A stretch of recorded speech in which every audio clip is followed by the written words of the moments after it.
Reviewing the book Scoff, History of Food and Class in Britain.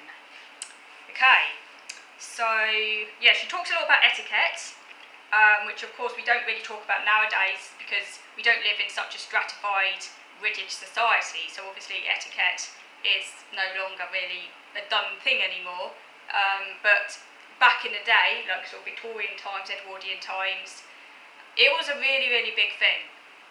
It was a real class, in the sense of class signifier, so it was like people did it to show where they were, because society was a lot more stratified back then. People had a clear kind of, which obviously is a lot more fluid now, like, you know, people still cling to the old terms, which are really, in a sense, I would say, anachronisms, because we live in a very divided society, but I don't think you can really pigeonhole people in such a way as you necessarily, I mean, in the past it was more clear-cut, you know, but it's a lot more fluid now and harder to designate people, you know, what class is someone who's on benefits, for example, but, you know, I don't know, is really educated, and, you know, what class are they? It's a lot more kind of blurry, and it's not, I don't think these old terms really have much meaning anymore, but people still use them as though they have meaning. We ought to take a whole other video, really.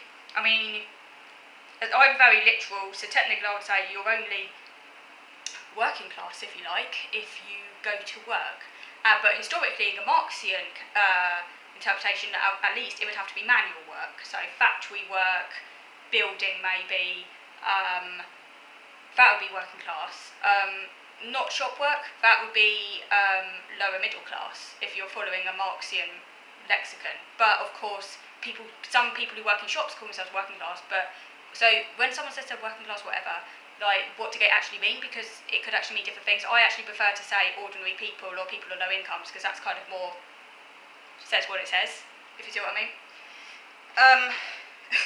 Okay, so, but yeah, etiquette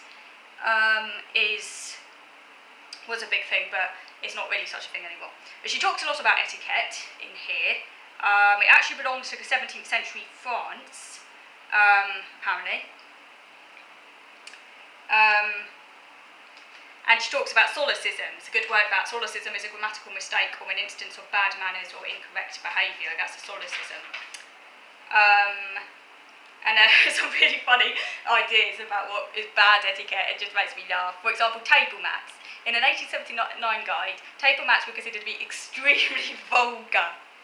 My guess is because if someone needed to use a table mat, it would show that they weren't elegant enough to not create a mess. So it's like animal, in a sense. Like an animal, you need to have some protection. You have a table mat. It's vulgar.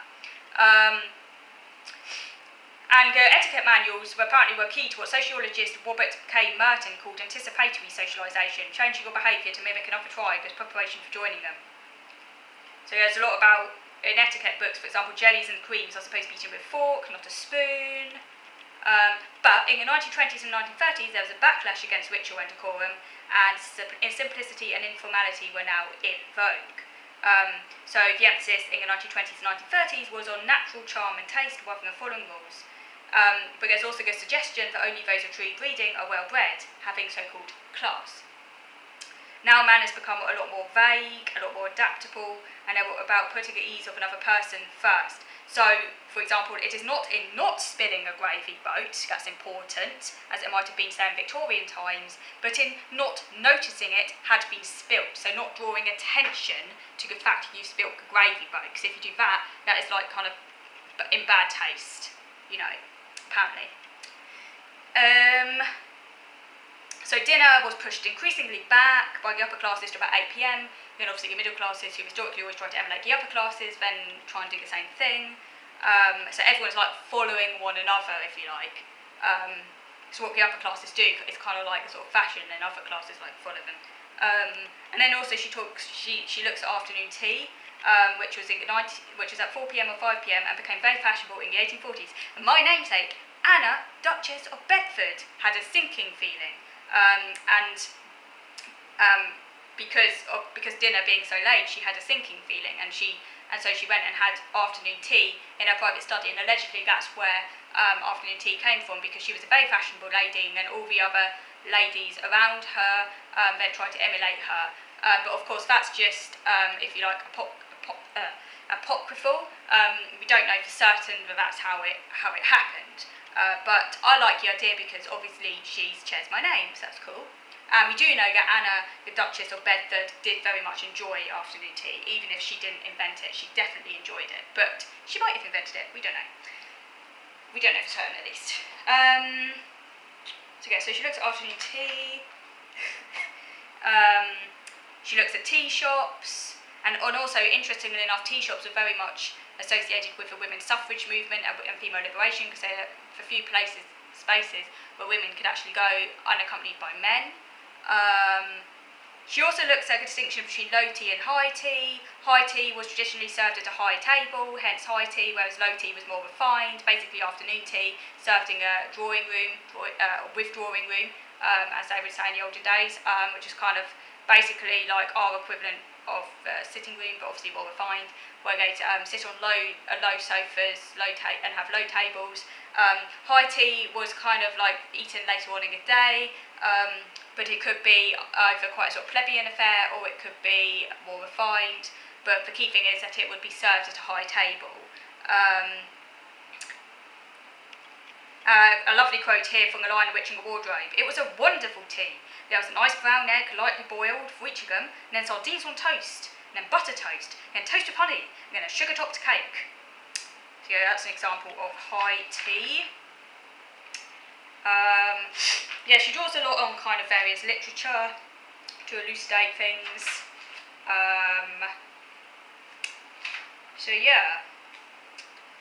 And she kind of goes around the UK looking at various culinary delights through the UK. So quite a lot of history in this book.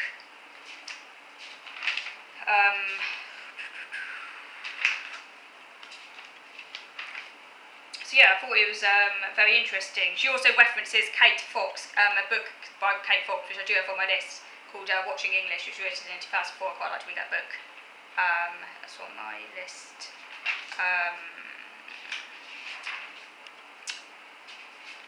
Yes, if you would like me to do more on this, do let me know, but I don't want to bore anyone. Let's just see if there's any. I think I've covered most of this stuff. I took loads of notes in it though.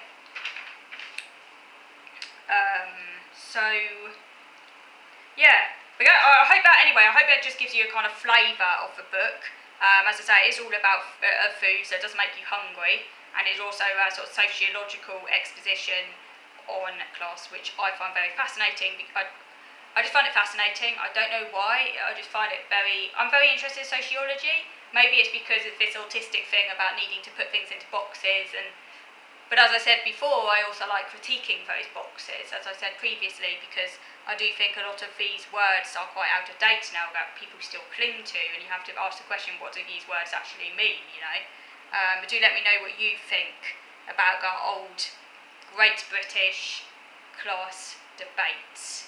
I'd be very interested to know. I would guess from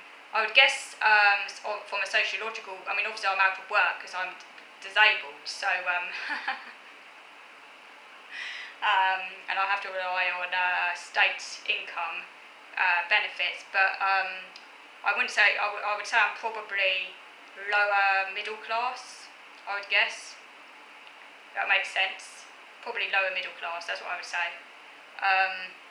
But I don't know, Go. What class would you put yourself in? Is class based upon what your parents do? Because I guess my parents would be considered to be lower middle class. Like my dad was a teacher, which is lower middle class. Although there was one Marxist I once met, not a Marxist.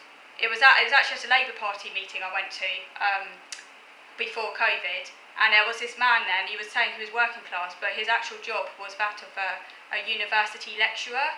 And I was like, working class? You've got to be joking. If you're a university lecturer, you're middle class. You're probably like middle class. Like if you think like a teacher, like say a college teacher is more like lower middle class, but then if you become a university lecturer, then you're even higher up the scale than that, so you would be like more like middle class, I guess. Like not upper middle class, that'd be like lawyers, but kind of like middle. Whereas if you're like lower middle class, you're kind of like almost in a proletariat, but not quite. You're a bit higher than a proletariat, but you're kind of almost, you kind of have your foot in both camps in a sense. Yeah. But I was like thinking, well, that just seemed a bit disingenuous if you ask me. Maybe what he meant is that he came from a working class background. But it doesn't matter if you ask me. If you're a university lecturer and you have all that cultural capital, it doesn't matter what background you come from, you are now middle class. It does not matter what background you come from. People get rigid on their background. But then again, it's like, I don't know, that's why it's really confusing. I'm on benefits, like I said, because I can't work. But I don't consider myself working class, for starters, because I don't work, so that wouldn't make sense anyway, because you have to be, you know what I mean? So I don't know what class I am. Maybe I need to invent another class for people on benefits, but who have lots of cultural capital, because I definitely have cultural capital, because I'm not really educated, I've been to university and stuff. So I don't know. But yeah, I do think that he's, although I find it fascinating, because I'm very interested in sociology and stuff like that,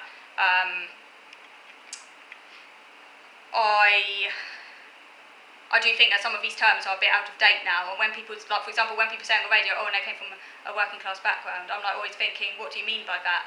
Because people mean different things by it, and when you break it down, it's a really nebulous concept. So I think what they should say is they should be more precise, and they should say something like, I came from a low income background. But even that wouldn't necessarily well, yeah, but that would be more precise, wouldn't it? Because you could come from a low income background. In other words, your parents might like not have earned much, or you might be financially insecure, or whatever. But that would allow for all those other variables, because it's not just how much you earn, but it's also like all those other things like educational access and like where you live and other things that designate like degrees of privilege, I guess, because it's all about degrees of privilege really. And I just think it's more complex than putting people into fixed kind of, those old categories belong to the 19th century. They're very they belong to the 19th century, basically to the Industrial Revolution, and I think they became out of date from around the 1980s maybe, if they ever were. Even when they were in, they still weren't as watertight as people like to believe, because people fetishise kind of, it almost becomes tribal. But it's a bit like personality. When you ask what's extrovert and introvert, it's a similar kind of thing. People have different definitions. One person's idea of what's introverted in might be someone else's. So really these terms don't really mean anything, whereas if you say someone from a low income background, or someone who grew up in a housing estate and didn't have many opportunities, that's more precise. Because saying someone's working class could literally mean anything.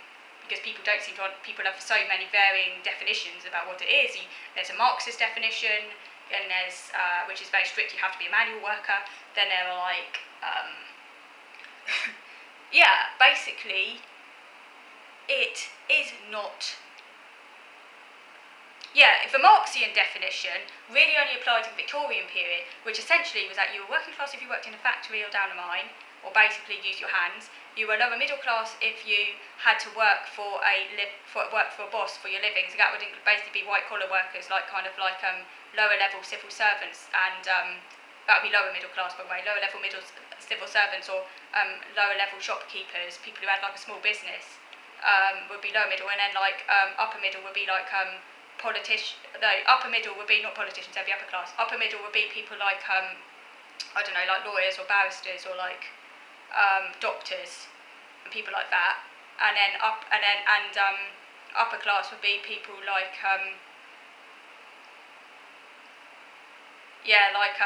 upper class would be like top level politicians and senior people like